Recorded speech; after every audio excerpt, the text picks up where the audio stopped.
Section 4.4, projectile motion. Now we bring all of those concepts together into one to be able to describe a very cool thing known as projectile motion. So first, what is a projectile? Projectile is a particle moving in the vertical plane with some initial velocity and whose acceleration is always free fall acceleration. So that could be a ball, right? It needs to have some of that initial velocity, it needs to be moving up and down, and it will also have some horizontal component there. So the motion of a projectile is what we know as projectile motion. So that's launched with some initial velocity v naught that can be written in terms of the x and y components, right? Initial velocity v is equal to v0 x I hat plus v0 y j hat. And we can note that these components, the x and y components of the initial velocity, are just breaking down that initial velocity, right? If we have some initial velocity v0, that's a vector, then we could write the x component as v0x, and the y component, I'll draw it over here, that you can draw it on the y-axis too, as v0y. And this is at whatever launch angle this is launched at, theta naught.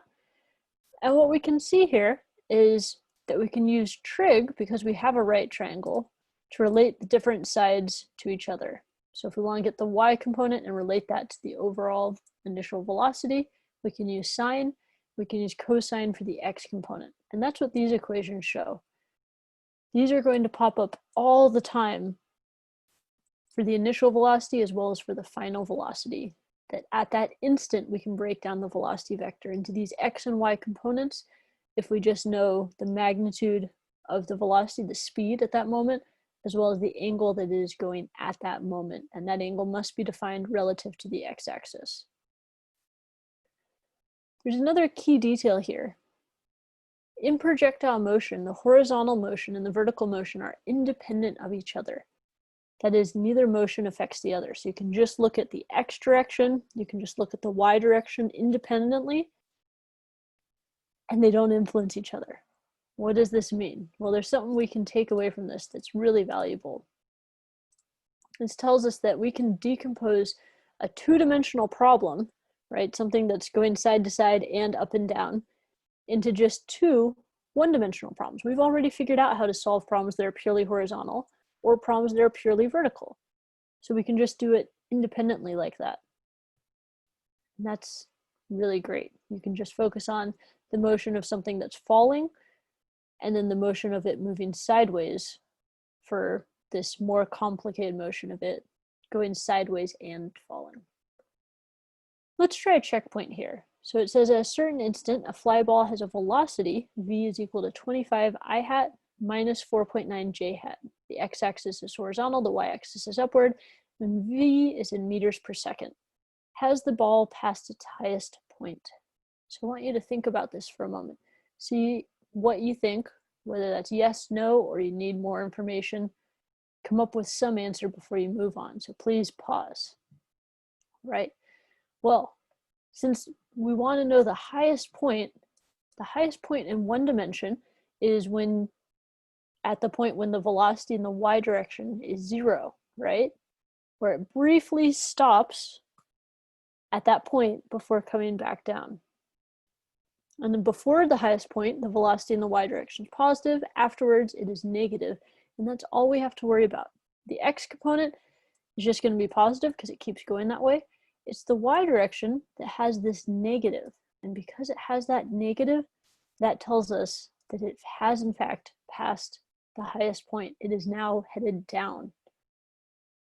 And that is independent of the x direction, which will just stay positive and keep doing its thing. Right, so this dips into projectile motion. Let's keep going further into this idea of decomposing the horizontal and the vertical motion into two separate things.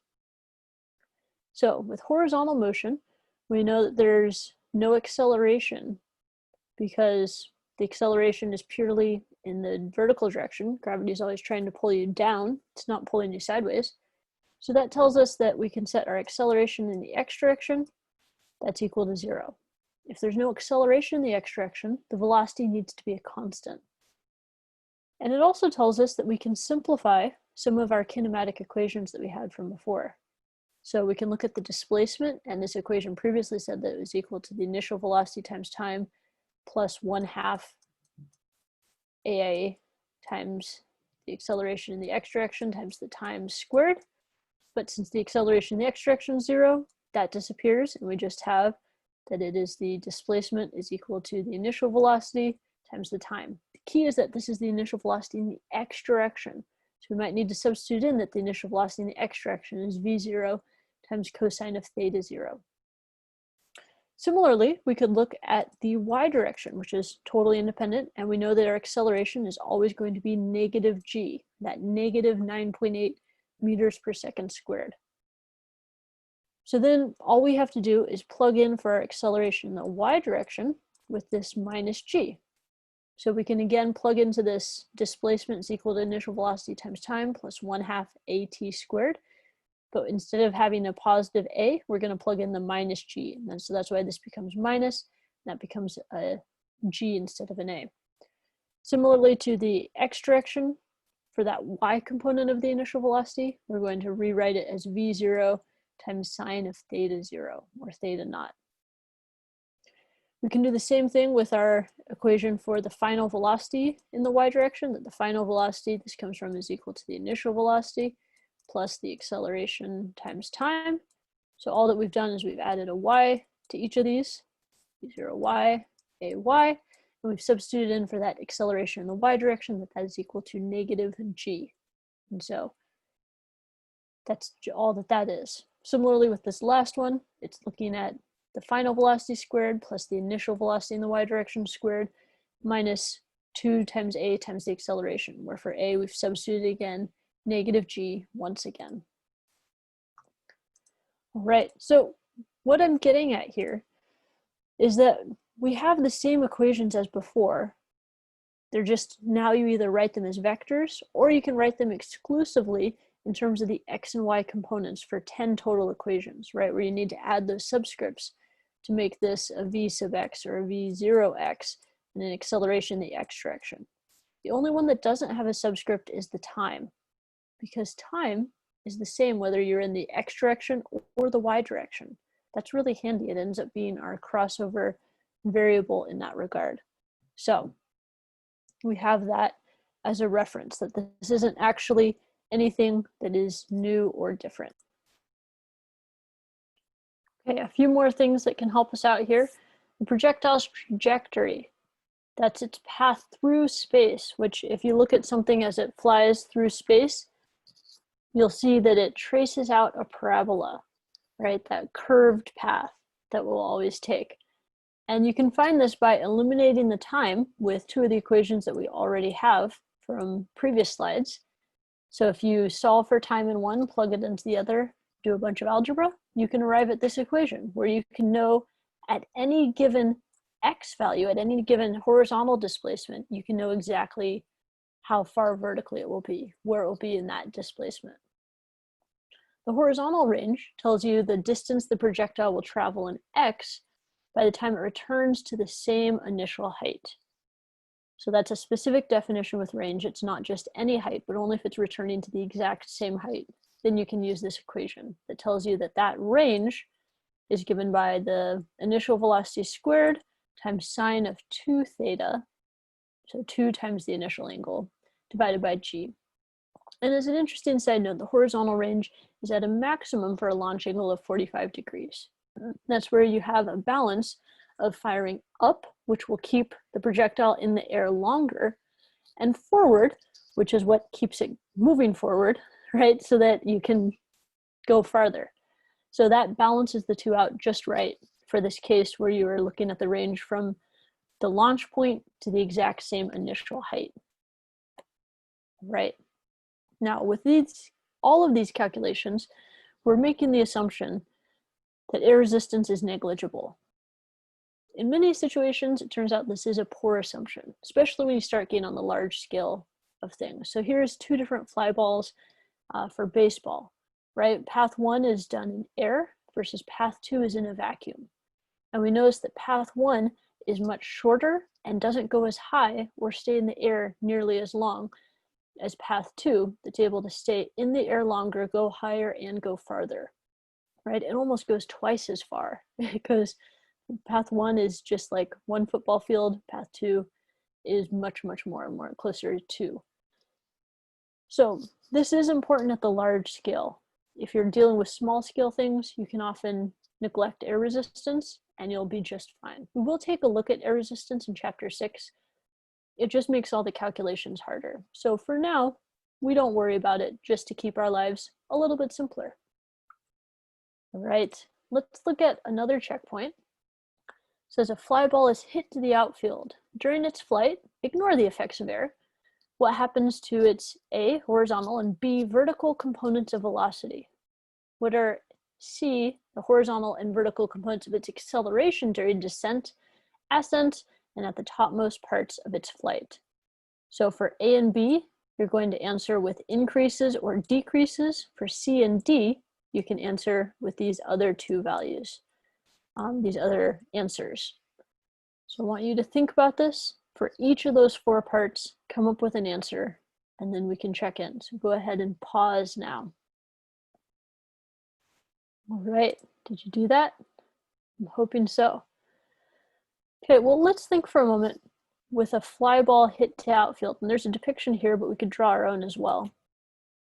As it's going to outfield, right, we could look at the velocity at any instant along here with a tangent line. And we'd see that the x component of the velocity is always increasing, right? Or sorry, is always pointing to the right, and there's no acceleration, so the x component needs to stay the same. What about the vertical component of velocity? Well, it starts out, and the vertical component, I'll get a different color, is going up with a large amount, but then that vertical component gets smaller and smaller until the vertical component of the velocity is briefly 0 before it starts going down again, the other side, and getting larger and larger. But it's getting larger and larger in the negative direction.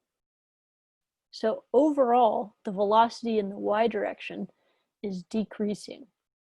It goes from being a large positive, decreasing down to 0, and then decreasing to more and more negative.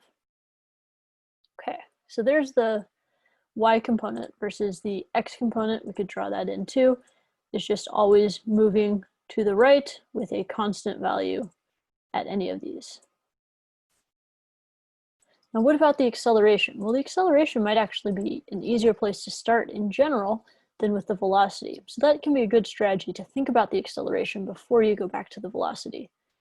So the horizontal component, the acceleration during ascent, descent, and at the topmost parts of the flight, acceleration for the horizontal must always be 0, right? It cannot change. As long as there's no air resistance, we don't have any horizontal acceleration. Well, what about for the y direction? For the y direction, we have that fixed too, whether the ball is going up, going down, or if it's at the topmost point of the flight, the acceleration in the y direction must always be negative 9.8 meters per second squared.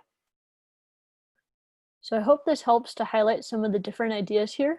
There's a lot packed in. These accelerations are fixed for all of time and all of the motion. As long as the ball is in the air, it will hold. And so because of that, that's why we see that the velocity in the x direction stays constant and the velocity in the y direction is constantly changing. Right, so we can go on to see the answer, and sure enough, we get that the x component velocity is unchanged. The velocity in the y direction will decrease and become negative. Acceleration in the x direction is 0 at all times, and the acceleration in the y direction is negative g at all times. Okay, one more thing before we go. So there's a demonstration that we're going to see in the next video, but I'm going to need you to first make a prediction of your own. So in this setup, there is a launcher that when you push the trigger, it will flick the launch arm forward. So it'll flick one steel ball forward. The other one gets the support yanked out from under it, so it will drop straight down. So what I want to know is what you think. Which ball will land first? Will the launched ball, the one that gets launched forward, land first? Will the dropped ball land first? Or neither? Will they land at the same time? So before you go on to the next video, make sure to write down a response, and then you can see what happens. So first, write that down, all right? I'm gonna trust you to it. Make your predictions before you watch the video in 3, 2, 1.